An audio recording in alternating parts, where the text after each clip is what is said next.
But at the end of it, I don't want to go because these things are all, the tapes are available, the records are there. In fact, only about 2 weeks ago I saw a set of the records again. The transcripts are available. But we talked about the Nigerian situation,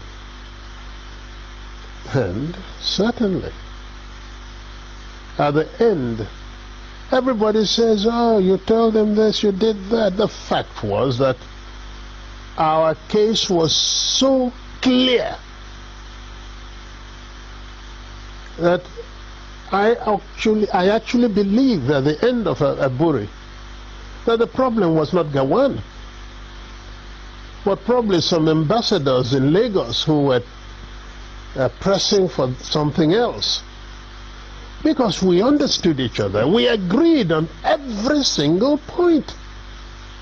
The drafting was, in fact, my chief secretary with 2 other chief secretaries from the other side. They said, no, no, no. And drafted and agreed. We looked at it, we agreed. General Ankara read over the whole report again to us at the end, asked us if we wanted to amend anything. No. At the end of all that, the position was so good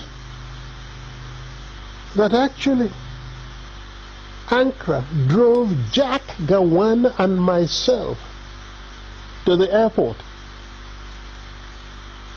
Jack was sitting on his left, I was sitting on his right. He was in the middle. And in the course of that journey, at a point, General Ankara shook his head and said, oh, thank you. Thank you. If only we can go on like this, everything would be all right. I believe I was the one. As I do now from time to time, I go for the dramatic. Suddenly I picked up Gawan's hand, put it on Ankara's lap, brought my other hand, placed it on it, and I said, General Sir, hold us together, I want to say something. So General Ankara put his hand on top of the 2 hands, and I said,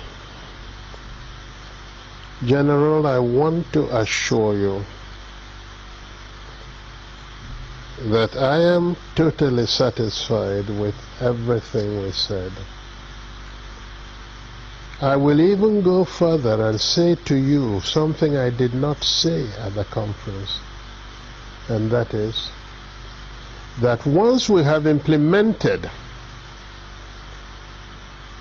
everything we have said, I would ask you for one favor and one favor only, and that would be to be the one to propose Jack Gawan as a head of state of Nigeria. It was a 2-day conference of peers and old mates, but its aftermath produced even further controversy. When we came back, and Ojukwu did not go to make the statement he made first, virtually giving the impression that we've agreed for a confederation to move apart, etc., which was really not in exactly that. If I had had the opportunity to make my broadcast in the first, because that was the agreement, not for him to make the broadcast first, then if I had committed myself to what he said, then there wouldn't have been any problem. But he went and said certain things that certainly looked wrong, and therefore we saw in practically everything he did, I think it was for to play up to the gallery, not being sincere. At Aburi, yes, we agreed on area commands for the armed forces. At Aburi, we agreed that the police force would be decentralized. We agreed on those. Yes. We agreed even to show that we didn't separate. At Aburi, we also agreed on a certain revenue formula. That's what happened at Aburi. Aburi again, because I always end up, it sounds odd today, but I always end up by saying I must have been naive, because I believed actually that would be the end. I'll confess to you, when I got back to Enugu, oh yes, I had a party believing that probably the danger was over. That's what we thought. Until they then began to deny everything. It was the denial of Nigeria that made me publish the tapes of Aburi, because we had insisted that each one should have a set of tapes. Everybody talks about confederation. Go and look at the transcript. There is no time that the word confederation came from my lips. In broad terms, Aburi changed the title of head of state from Supreme Military Commander to Commander-in-Chief.